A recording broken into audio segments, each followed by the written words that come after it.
Sanibonani. Ninjani niyaphila? Asithembe niyaphila abantu bakithi. Ngino 10 minutes nje. Ngithi kulo 10 minutes enginawo la.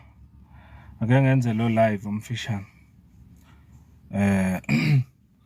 Kukhona umlayezo nje, ngizothi umlayezo noma ngizothi piece of advice, free advice kubaholi bethu eSouth Africa.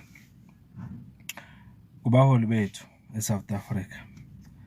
Ngodaba lwale ndaba eloku iqhubeka yokulwa nabo kufika bakuleli. Khona advice nje ngifuna ukuzoyidlulisa kancane kubaholi, am specific la kubaholi. Ngiyathemba ukuthi ngokuhamba kwama video ku social media koyedwa noma kwababili abaholi izofika le video. Baholi bethu base South Africa, nake ngicela ukukudlulisa. Siyazi ngabaholi futhi siyazi ukuthi nisebenzela lelizwe and all that. Kodwa kukhona umlayezo engifisa ukudlulisa kini othi phela ake nibe ne-timing nani ukuthi nikhuluma nini futhi nikhuluma kanjani nabantu base South Africa ngalo lidaba lwabokufika. Uyayizwa leyo nto?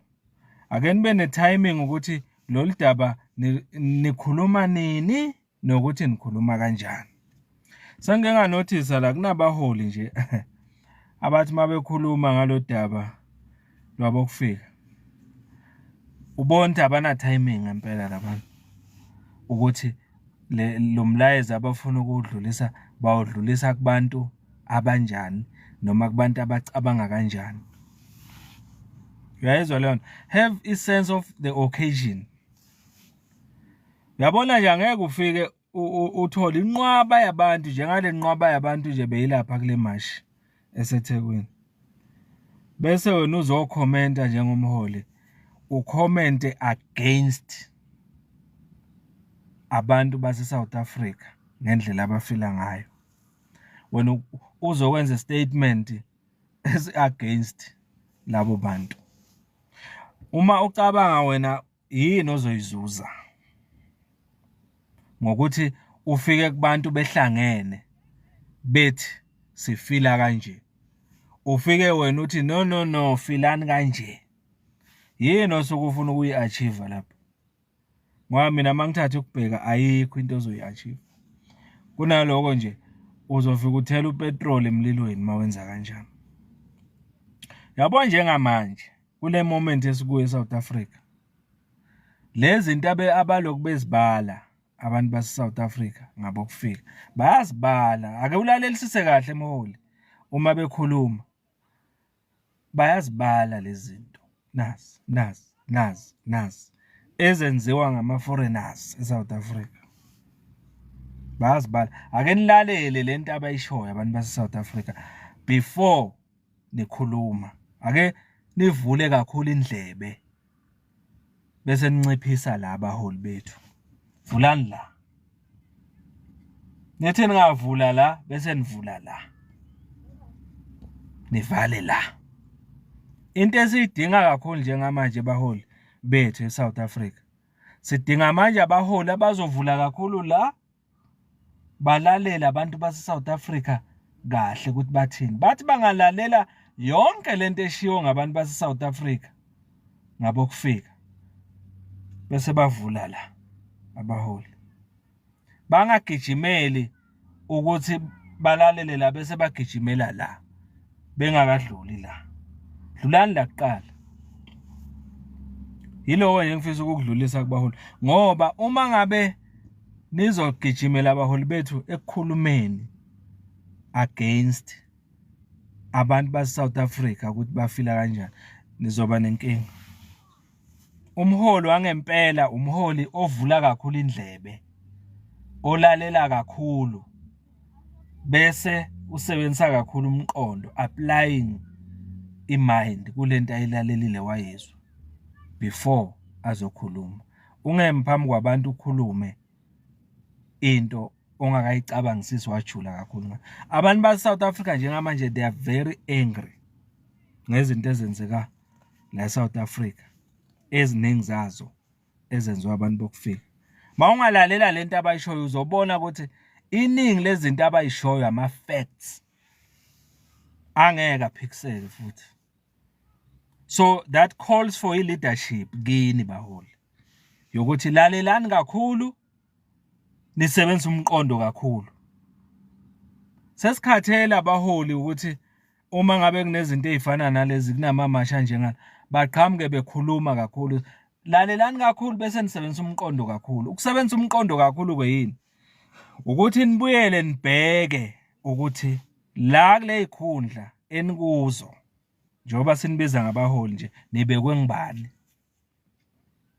Anikabekwa yinibo laba bantu engithi manje amano balalela. Khumbulani leyo nto leyo. Ukuqala nje ukusebenzisa umqondo ukuthi nihambe nibuye nibheke ukuthi nibekwe ngobani la nikhona. Uma nina senizoqhamuka nikhulumele kakhulu abantu abangavoti nokuvota ukuthi banibeke la nikhona, kube yibona manje benza i-priority nikhulumele bona kakhulu, you gonna have a problem. I-message yami nje ezakini baholi le. Uma ngabe ubona njengomholi ukuthi into oyifilayo uma ubuka abantu bemasha izoqhatha nabo, rather keep quiet, ungasho lutho, vala umlomo ungasho lutho. Ngoba uma ngabe uzokhuluma kanti vele abantu bakuleyo mood abakuyo ngabo ufike wena ukhulume like ufavor labantu okukhalwa ngabo, uzoba neproblem. Buka isimo, mawubona ukuthi isimo njengamanje sikule simo vele sokuthi abantu base South Africa banezikhalo eziningi ngabo kufika. Mawungumholi kunokuthi uzokhuluma vala la. Yabona nje kunento engiyizwile ake for the first time ake ngincome nje angikaze ngikuncome. Into engengayizwa ikhulunywa ubaba uNtuli lo premier lapha eKZN. Usevelile nobala wakhuluma ukuthi uma nalabo abamashayo. Uyayizwa leyo nto? Uma nalabo abamashayo ngalento abayifilayo. Abantu abokufika abakuleli ngokungemthetho mabahambe.